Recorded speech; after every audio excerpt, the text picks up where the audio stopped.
post ng isang teacher sa PMA. Nakita nyo na siguro yun.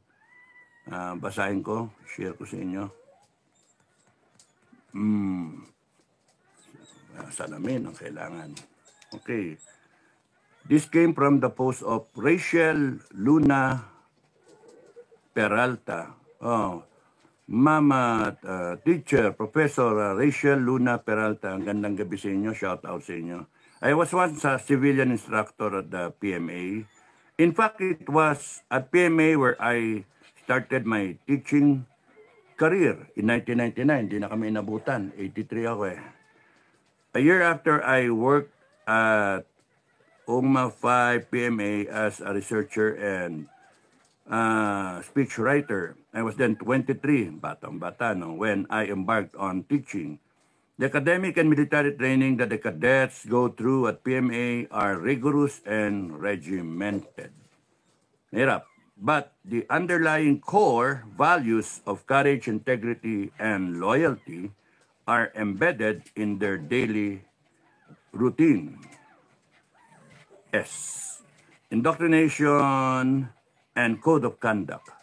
The challenge is greater when they leave the portals of the academy to pursue their careers at the Army, Navy, or Air Force or civilian sector. The time wala nang mayor na PNP kasi hanggang 1992 lang yung nag-graduate. PNP na.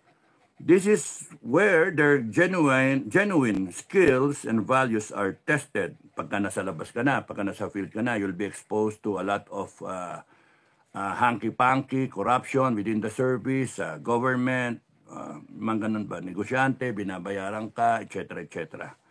So pagka weak yung character mo, weak yung indoctrination mo sa academy, makakain ka.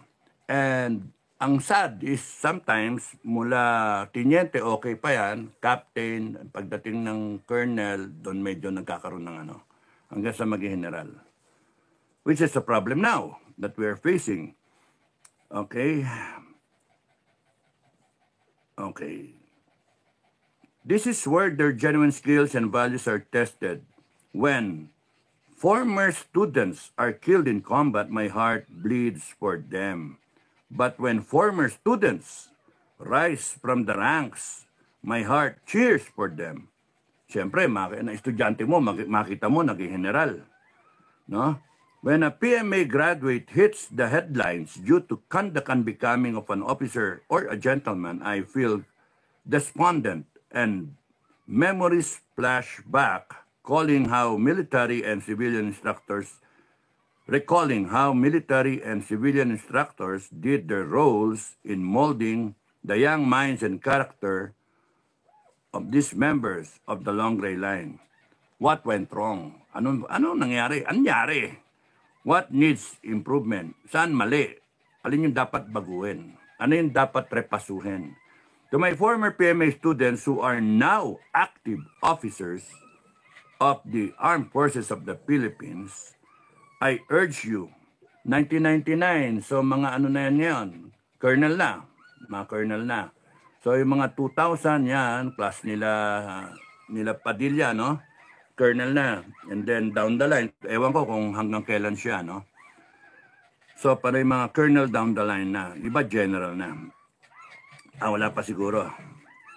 So,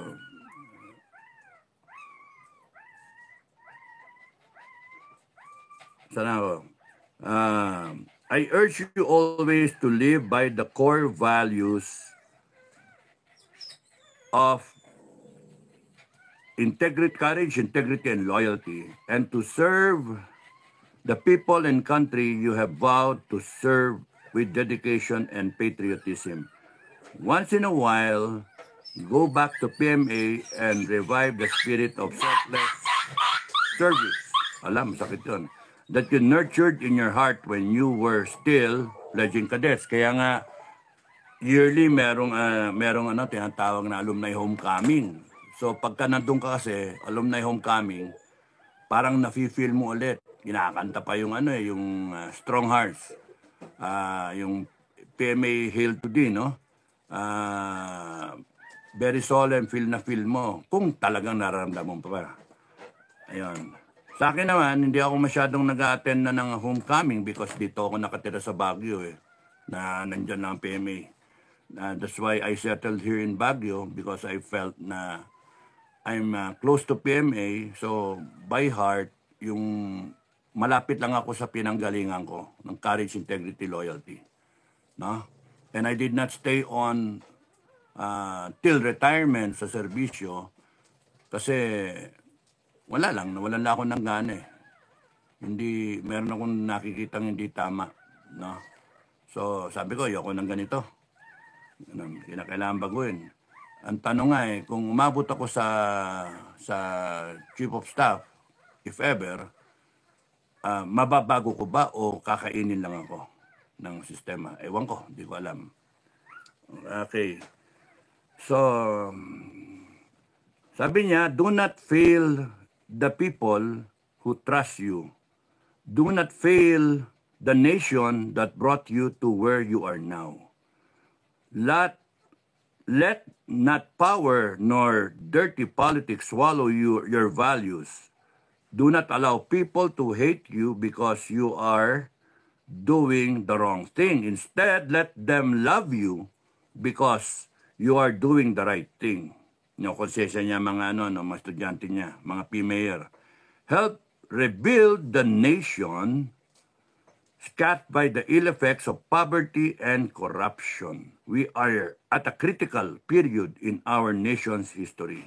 Imagine, a simple professor from PMA, sinasabi niya yan, we are at a critical, sana yun, wala. We are at a critical period in our nation's history as cavaliers stand up for what is right for the country. Okay, ulitin ko As cavaliers, as PMAers, stand up for what is right for the country. Let not your self-aggrandizing motives overpower your desire to serve the nation. And if you find yourselves in a constant battle between personal interests and the nation's interests, may the latter, sana yun?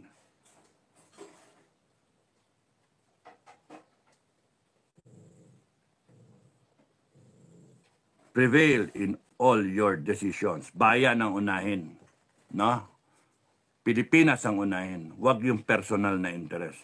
If you feel that your personal interests are greater than your desire to serve, then please leave your post and do what makes you happy, privately and out of the people's sight. Malis ka na lang. Gaya ng ginawa ko. I cheer your triumphs. I grieve over your pains and sufferings. I die when you allow yourselves to be consumed by civilian motives. Finally, may the words of the gallant General Gregorio del Pilar continue to inspire you. I am surrounded by fearful odds that will overcome me and my valiant men, but I am pleased to die fighting for my beloved country. A snappy salute to you all. Si Professor Rachel Luna Peralta. Nakakatuwa rin, na merong ganitong instructor na feeling niya na she has to speak up and then say yung ganyan para makonsensya yung mga PMAyer. Kung may konsensya, para makonsensya. We are at a critical time in our history. A time when nagagalit na yung tao sa military at sa police. Nagagalit yung mga tao kasi the people na inaasahan dapat to serve and protect. The people na inaasahan na alam, ipaglaban kung ano yung tama at mali, Doon ka sa tama, doon ka sa taong bayan. Pero hindi nagpapakita. Hindi lumalabas.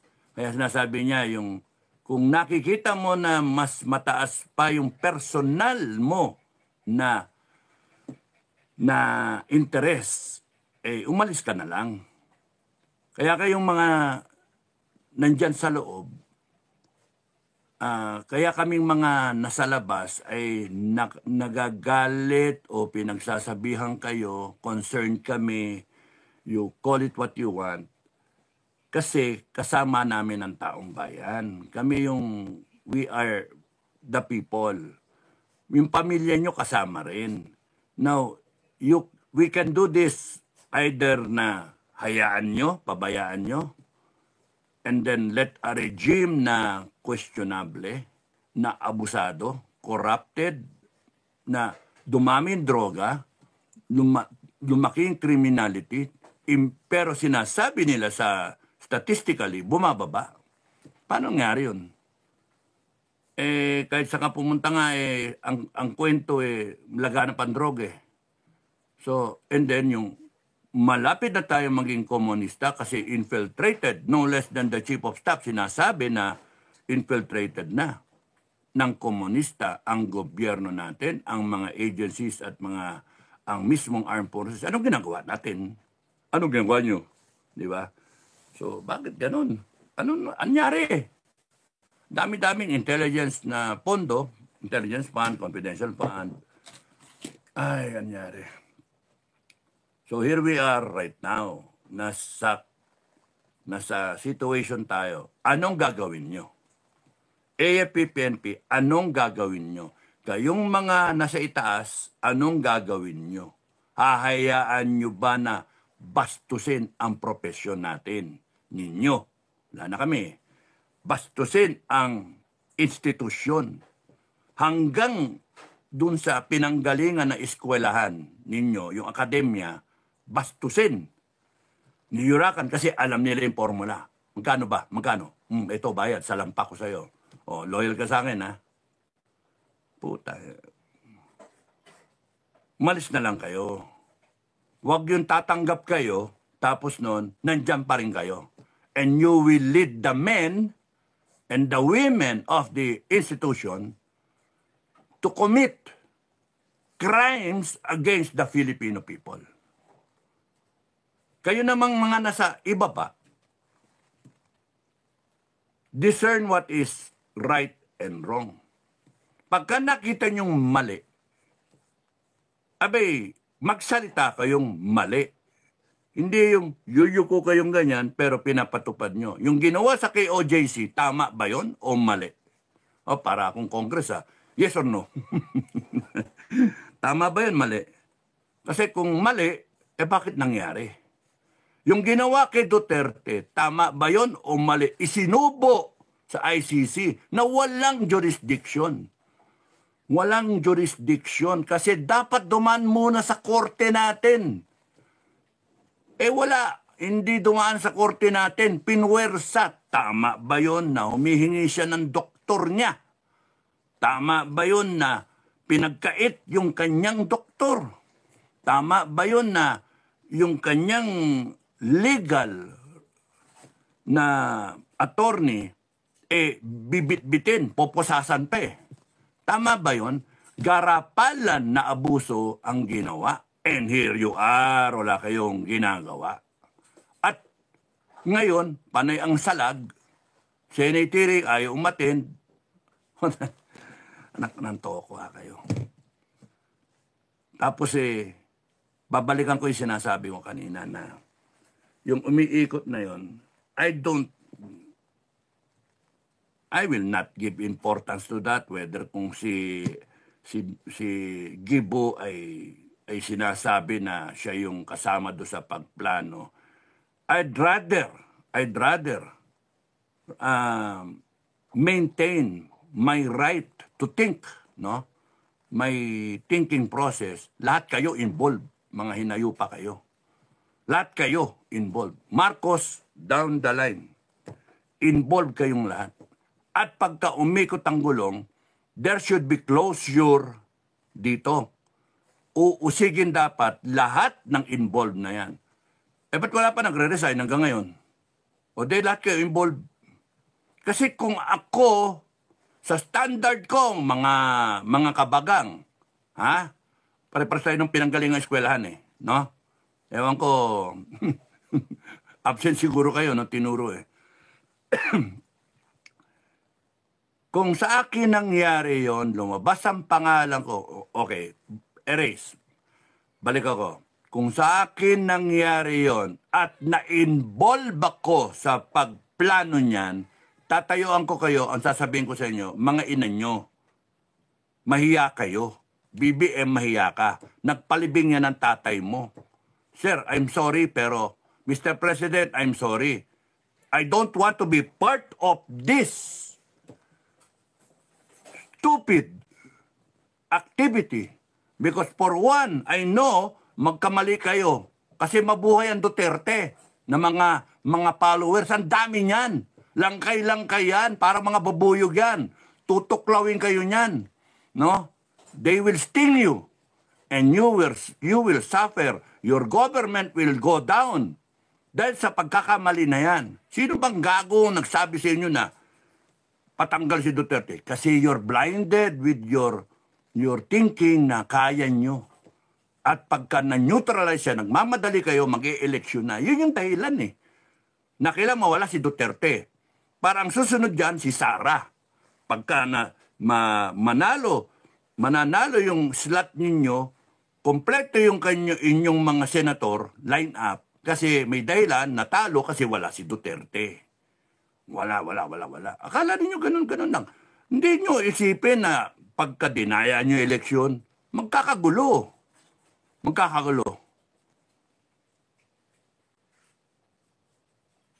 Tapos ano game plan nyo? Pagka nanalo yung Senate slot nyo, impeach na Inday. Di ba? And then, mawawala yung Vice President, magiging Vice President sino? Pipili kayo. Sino ang tingin nyo ang ilalagay? Escudero o si Tamba? Choice naman ng presidente, di ba? So, okay na. Nakapwesto na. Neutralize ang Duterte, doon na siya. Neutralize ang Inday Sara. Sa tingin nyo ba hindi magkakagulo? Ginising nyo eh. Ang natutulog na Duterte na supporters. Kulto. Kung sabihin nyo, kulto, wala kayong magagawa eh. Bilib sila doon sa tao eh. Bilib. Hindi bilib sa iyo, bongbong eh. Panay ka ganyan eh. Pucha kayo. Panay nakaw ang inatupag sa gobyerno mo. Wala. Kaya nga, magaganyan kayo, malalaglag kayo. And then, haharangin ninyo, gagamitin nyo AFP tsaka PNP. Ay, naku, mag-isip kayo, mahati ang AFP tsaka PNP nyo because this professor knows. She knows.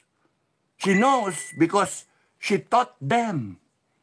They know, she knows na she's not the only professor. Ang daming professor sa PMA. Alam nila kung ano yung timpla ng mga junior officer. Na yung iba, mga kernel na. Hindi lahat yan nabibili. Hindi lahat yan napapangakuan. You know why? I know why because galing ako dyan eh. Galing dyan sila Honasan na noon Lieutenant Colonel, yung klase nila, nag-mutiny, nag-kudeta. Oh, part ng history. Ano kayo? Anong history kayong nasa ropor kayo, no? Nung tinuturo yung history. Pinanggalingan natin, may mga colonel, lieutenant colonel sila at that time. May mga general na tumayo para sa taong bayan. Cañeso, Almonte, Mison, di ba? Luga. May mga general na hindi pumapayag naggaguhin at babuyin yung organisasyon. Mangyayari na naman ngayon yan. Ang titigas ng kukote nyo. You think you know what you're doing? Of course not. Because you are committing so many mistakes and we are now here in the verge of a revolution. We are here in the verge of civil war. Sino may gawa? Taong bayan? Duterte? Hindi. Kayo. Hinuli nyo eh. Tore, ikaw, naka-contribute ka. Kala mo you're doing it properly, you're doing it right, tapos sasabihin mo na lang, hihugas kami ka eh. Sabihin mo, sumusunod lang ako eh. I'm like a good soldier, I am following the commander-in-chief. Hindi ganun ang ang dapat na thinking. Because you only follow orders that are constitutional, that are lawful. You do not follow stupid, illegal orders. Nakalagay sa konstitusyon natin, mga PNP, a person is accorded, he is presumed innocent until proven guilty, otherwise, in a court of law. A person is entitled to life, liberty, and property. Anong ginawa nyo kay Duterte? You endangered his life. 300 yung kanyang sugar. Kung namatay yun, revolusyon yun. Ay, nako. Tapos meron kayong mga troll, mga troll farm na nakaantabay at sige-sige na bumibira. This administration is a demonic one. Walang niya kayo. And you are pitting the Filipinos against each other. Now, okay lang, sige, ganun ang gusto nyo mangyari. Magpatayan ng Pilipino, okay lang yun. Mas maraming Duterte. Kahit anong numero gamitin nyo, talo kayo. Ginagawa, kaya nga ang style ninyo, 2 steps forward, 1 step backward. To gain.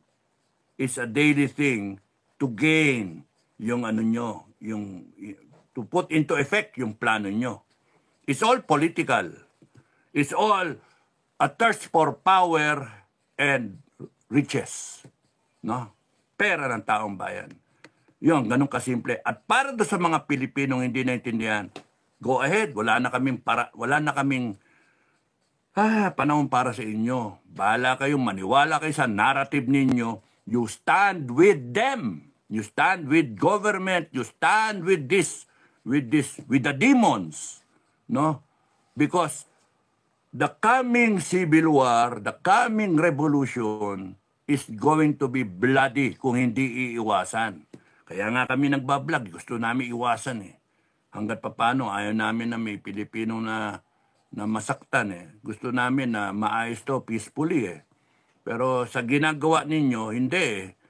Ang tao talaga mag-aarmas na eh. Mag-aarmas na yan. Gustong-gusto na eh. Mga nakakusap na eh. Gustong-gusto na nang pumatay eh. Bitayin kayo lahat eh. Yun yung ng tao ngayon. Ang masama nun, kung kakampi pa kami doon. Pagka kumampay kami doon, patayan tayo. Ang yayabang ninyo kung magsasalita. Tapos ang sasabihin nyo, mga Duterte, tae. Dutae. Putaragis kayo. Ang lakas ng loob ninyo. Kasi hawak ni Armed Forces? No, hindi nyo hawak yung Armed Forces. Mahati ang Armed Forces. Na? Gusto nyo subukan natin? Mahati yan. Pagka naglabasan ng taong bayan at tumayo, mapipilitan magdesisyon yung Armed Forces, mahati man yan. Tatakutin niyo yung mga men in ranks? Hindi. Ang gagawin ng taong bayan, sa nakikita ko, tingin ko, the people will be so pissed off that they will abolish the entire Armed Forces and the entire police force. Ngayon lang mangyayari sa history natin. In all the glory of the AFP and the PNP, in all the kwento from PC, Philippine Constabulary noon, hanggang naging PNP siya, nakurap yung Constabulary, binago yung pangalan, ginawang PNP, Philippine National Police. All these generals that came in and out, kasama sila Lacson dyan, si Mamang Police, sila Bartolome, lahat sila, muntik na si Magalong. Pero na siya eh. He went for the truth. He sacrificed career. May paninindigan eh, yung tao, yung mayor ng Baguio. No? And there is a clamor na mag-national siya after his graduation being mayor of Baguio. Pwede. Pwede. So, ang ano dyan, ang masisira, sira na nga eh. Sira na nga yung AFP tsaka PNP. Imagine all the colorful stories about the AFP, di ba? World War. Tapos nun, yung ano na yan, yung Korean War na yan. Grabe, di ba? Insurgency War, secessionist ng ating mga kapatid na Muslim. Ang daming kwento at iningatan yung mga nakaraan na opisyal, iningatan nila ang institusyon.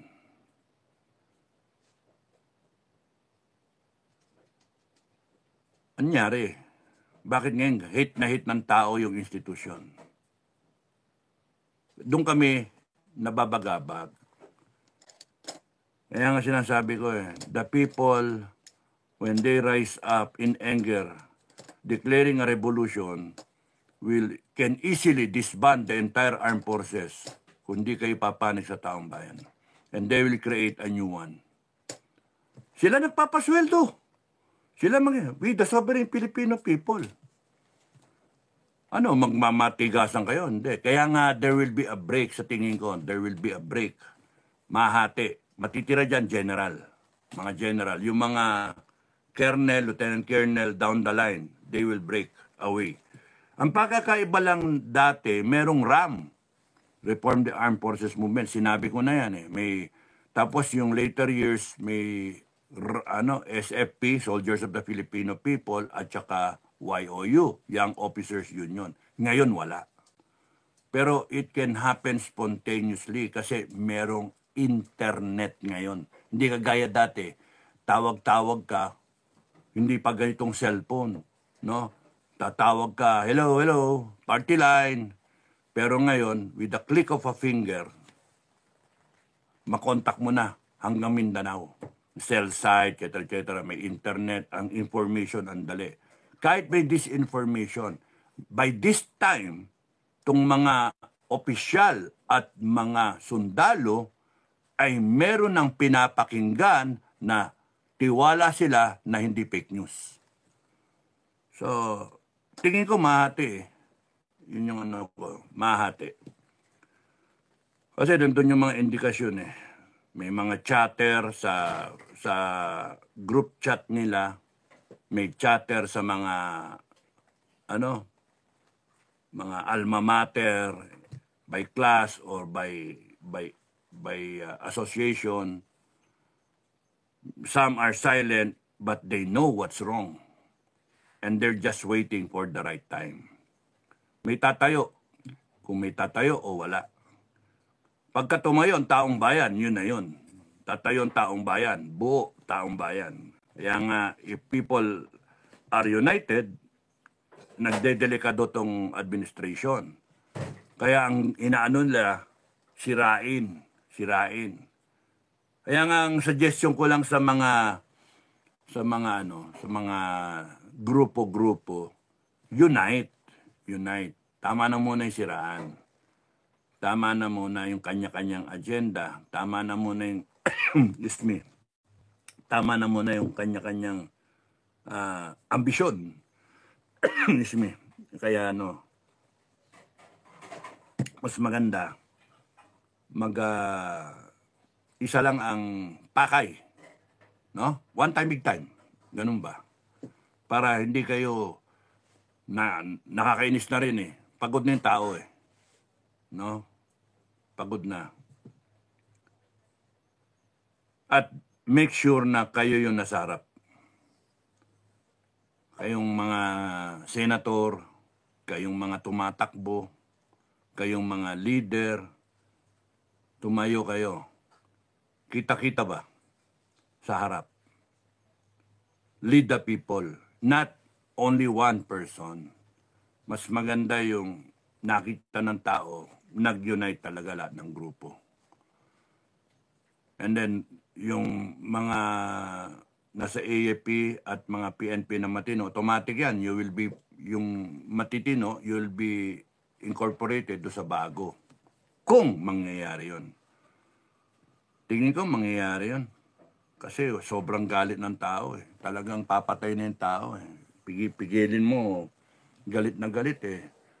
Kay Torre, galit na galit ang mga tao. Sobrang galit kay Torre. Kay Tamba rin.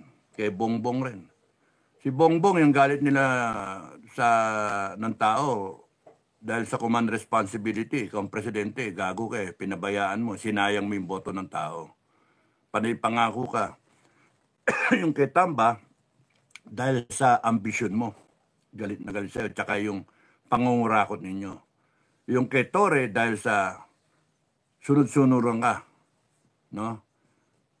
Pati pamilya mo, idadamay ng tao eh. Yun nadidinig ko mga kwento eh. Kaya nga, ano, pero yun nga, ang chismis nga, nakasafety na yung pamilya niya eh. No? So, yung mga ganong kilos, mababasa mo eh. At the back of their heads, alam nila matatalo sila. Kaya sinesafety ng mga pamilya.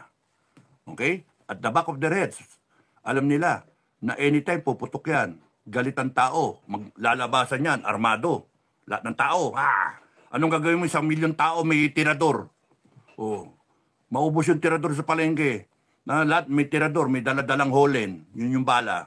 Tapos ilolong shot niyang ganyan. Yung mga nakapwesto doon ng polis. Gagamitan yun ng baril. Sige, gamitin yung ng baril. O de lalong nagalit ang tao. Anong karanasan natin? Bumaril kayo sa rebelde. Bumaril kayo sa Muslim. Pinta kasi ang abutin mo. Lalong tatapang. Kaya hindi sagot yung baril. No? Antras kayo. Tabi. Galit ang tao. Antras. Ang unang pumutok dyan sa inyo, patay kayo. That's why I am always blogging about yung December 89 ko eh. Pinatanggal yung baril ng mga sundalo. I'll say it again. Yung mga hindi pa naintindihan, pinatanggal, nag-surrender na yung mga, ayaw nga gamitin yung surrender eh. No? So, babalik sa barracks, return to barracks. That's the term that I recommended that will be used in the entire negotiations between government, 6 lang kami, at dagdag doon si General Luga, retired, 6 kami na active. No? Tapos noon, and between the officers of the First Scout Ranger Regiment. So, ang usapan, okay, balik sa barracks. Tapos noon, nung umaga na, sinabi nila, babalik na sa barracks. Nagdabugan yung mga sundalo. Sabi nila, kung ayaw ng mga opisyal, mga PI, kung ayaw ng mga opisyal natin, kami na lang magdadala. Yun yung posibleng mangyari ngayon. No, so, sinabi ng isang officer na tanggalin yung mga magazine, yung bala. Nagdabugan lalo nagalit. Pasok si Enrique. Pasok. Makinig. Sino nakakilala sa akin? Tapos nun, from here, mamarcha kayo palabas, pabanik ng kampo. Pinakita nyo sa buong mundo na disiplinado Ranger Regiment. Huwag nyo dungisan yung pangalan ng Ranger Regiment. Pwede mangyari ngayon. Na alam ng taong bayan niya AFP at PNP, matino na organisasyon. Huwag nyo dungisan. Di ba? Pwede mangyari ngayon. So, sabi ko, isaksak ang magazine. Saksak ang magazine. Ikasa. Tapos walang manggagaling na unang putok sa inyo. Sa mga ranger. Nag-surrender na nga, babalik na ng barracks. Meron pang bala, nagkasa. At sabi ko, tactical. Ibig sabihin nun, alerto kayo. Pagka merong pumutok sa gobyerno, ibig sabihin, niloloko tayo ng gobyerno. Banatan nyo, tapos nun, balik sa Makati, I will lead you. O ano nangyari? Sinabihan yung gobyerno, huwag nyong ikabit yung magazine ninyo, tanggalin yung magazine nyo. Pwedeng mangyari ngayon. Yung taong bayan ang baka lumabas ng armado. na sasabihan yung mga taong bayan, napakadelikado ng sitwasyon yun kasi pwedeng pasukan eh, no? Pero pagka sinabihan mo yung mga taong bayan, pagka meron diyang gulpi sarado yun. Pagka may nanirador dyan, may nantaga dyan, may nasaksak sa mga kababayan natin, gulpi sarado yun, pukpukin, basagin niyo yung ulo, ganon. Ganon yung not, kumbaga sa magdadala sila ng gamit pandepensa. Kasi wala na silang maasahan sa AFP at saka sa PNP. Yun yung inaalala natin. Wala nang maasahan. Imbis na kayo to serve and protect, you are serving and protecting your own personal interest. Ngayon, may matitino. Ayaw nila. Kaya nga, magbe-break away. Ganun ang mangyayari dyan. Yung mga matitino dyan kakalas. Doon sila sa taong bayan. And then it will be history. Yun yung masakit na nightmare. Nightmare yun. Sipin mo, ikaw ang AFP, PNP, tapos nun lumabas ang taong bayan na milyon tapos nun may armas. Diyos ko. Wala silang pakialam sa gun ban. Wala. Bakit mag-gun ban? Gagawa nga kayo, binayolate yung konstitusyon eh. O, ano yung right ng Duterte? Ano yung right ng tao na life, liberty, property, yung right ng due process? Wala. O, ba't re-respetuhin ng taong bayan? Bakit re-respetuhin yung batas natin? Ano yan? Gago kayo? Pagka kayo nag-interpret ng batas, pwede. Pero pagka yung tao, hindi pwede. Ay, gago. Huwag niyo kaming bulahin. Niloloko niyo kami. Kaya nga galit ang tao sa inyo. So, yun yung pwedeng mangyari. Kaya nga, anytime, pwedeng pumutok yan eh. Anytime. Ay, nako. Sakit ng ulo nyo. Because, pagka iniisip ko nga yun nightmare yun eh. Sakit sa ulo ng AFP tsaka sa PNP yun. Anong gagawin nyo? You will get all your PNP and AFP there, standing, in phalanx, na nakaharang, armado. Ano, tingin nyo, matatakot yung taong bayan sa inyo? Hindi na matatakot. Kasi galit na galit, ginalit nyo yung taong bayan. Ginalit nyo. Huwag nyo tataboyin, huwag nyo haharangan. Armado eh. O, armado na. O, paano? Paano kung nangyari yun? So, anong gagawin nyo? Withdraw. Withdraw. O kaya tanggalin nyo yung magazine nyo. Huwag kayong magdala ng baril. As a gesture na you are still soldiers of the Filipino people. Sakit sa ulo yun, 1 milyon na tao. Grabe, no? Sakit sa ulo nun. Ayoko maging commander sa ganyan. Na ikaw yung naatasan, tapos may order na, balatan mo. Tirkasin mo. Lalo nyo gagalitin yung tao. And it will be your end, BBM. It will be your end. The moment you give an order to the soldiers to hurt the Filipino people, it's all over. Review mo yung history. Yung tatay mo, umalis. Ikaw, kung di ka aalis, lalansagin ka ng taong bayan. Gagawin kang langgunisa. Tatadtarin ka ng taong bayan. Ganun ang galit eh. Ginalit mo eh. Eh, nako kayo. Ang yayabang pa. May mga ganyan-ganyan kapatore. Oh, nagagalit ang tao, galit na nga yung tao, pipikunin nyo pa. Hindi ganun. You have to understand the people. Yun yung mga amo nyo eh. You have to understand the people. So, hindi pwede yung ganun na style. No? Yan. 1 oras na pala ako tulin So, tama yung sinasabi ni teacher na tandaan ninyo yung courage, integrity, loyalty. not only mayors for that matter, all officers and men. You are soldiers of the Filipino people. You are supposed to uphold the Constitution, and right before your eyes, nakita nyo, violate yung Constitution not once, not twice, so many times. No? On the rise ang droga, ang komunista na tapos na sana, nandyan na naman, nangaambus na naman. Ano tayo? And ngayon, dadalhin nyo pa ang Pilipinas sa gera? Ano kayo?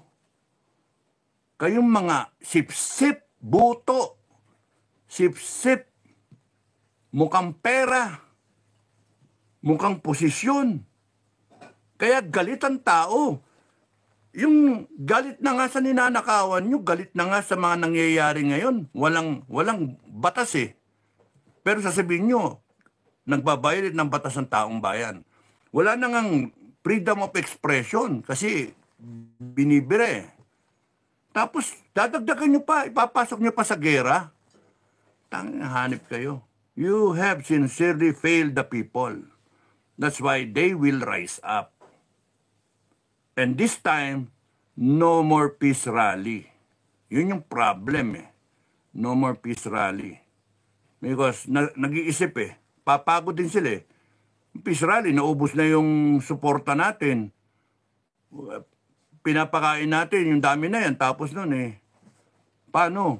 Tapos kayo, dami yung pera ng taong bayan, ginagamit nyo. Ay, nako. People will rise up and it's very dangerous because it's going to be a hell of a revolution. Maybe it's a good thing sa history natin. Once and for all, yung taong bayan, tumayo, nagkaisa ang Pilipino, and then may pag-asa na gumanda bansa natin kung aayusin, or if you will insist, civil war. Ganun ang mangyari. So, you make a choice. Because majority of the people has already, they have made a choice already.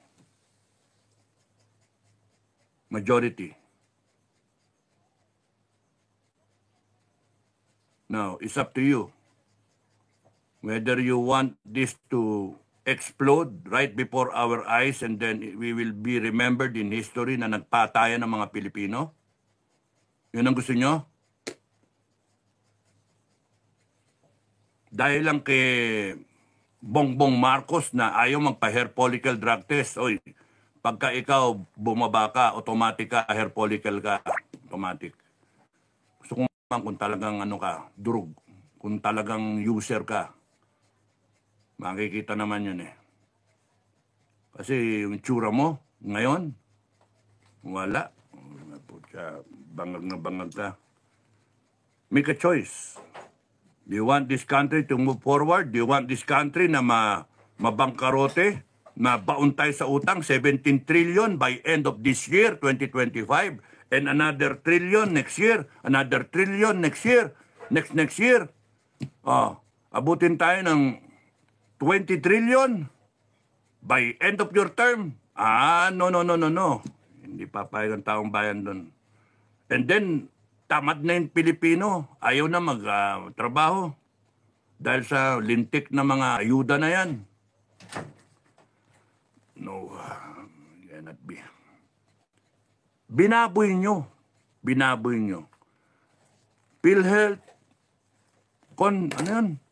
Yung mga confidential intelligence fund na yan. Congress, binaboy nyo lahat.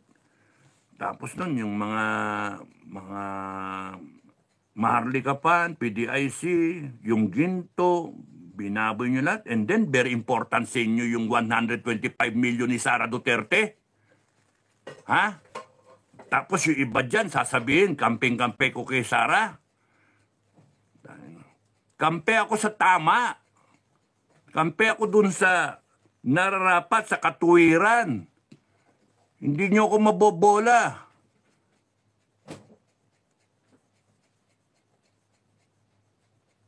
Maniniwala ka ba? Pipilit ninyo na may kaso siya. Eh sinabi nga ng COA eh. Ano yon? O di pagka sinabi ng COA, kayo, mga walang niya kayo, magnanakaw kayo, hindi kami dapat maniwala. Hindi kayo naniniwala sa sinasabi ng COA eh. Ay, kayo, mga walang niya kayo. Kaya nga, maganda yung magkaroon ng ano na rin, maayos na yan. Maganda na rin matapos to. Kasi busado kayo eh. Binaboy nyo lahat eh. Pati AFP, PNP, binaboy nyo eh. Kayong mga natitira dyang matitino, no? Kayong natitirang matitino dyan. Be sure, you know where you will stand. Will you be soldiers of the people o soldiers of Bongbong Marcos o Tamba? You know where you stand. The Filipino people, be sure you know where you stand. Do you want a Philippines na narco-communist state? Bangkarote? Sila lang ay yumayaman? Mga nakaupo at yung pamilya nila? Go ahead. Kung yan ang gusto nyo, go ahead. Wala kaming pakialam. Kakasawa na rin yung laban, tapos nun eh. Makikita mo, wala ang pakialam ang Pilipino eh. Kasi nga, hirap sa buhay.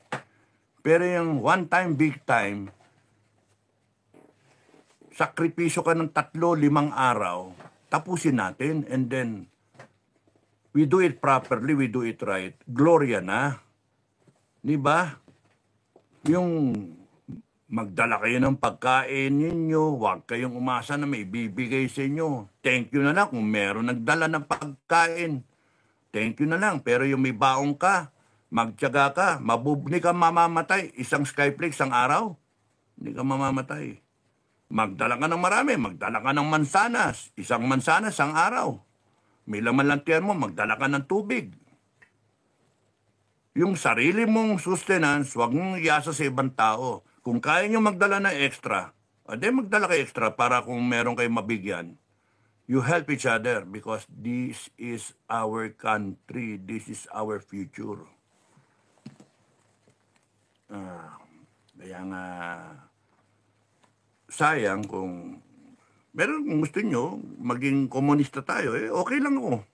Okay lang maging komunista tayo.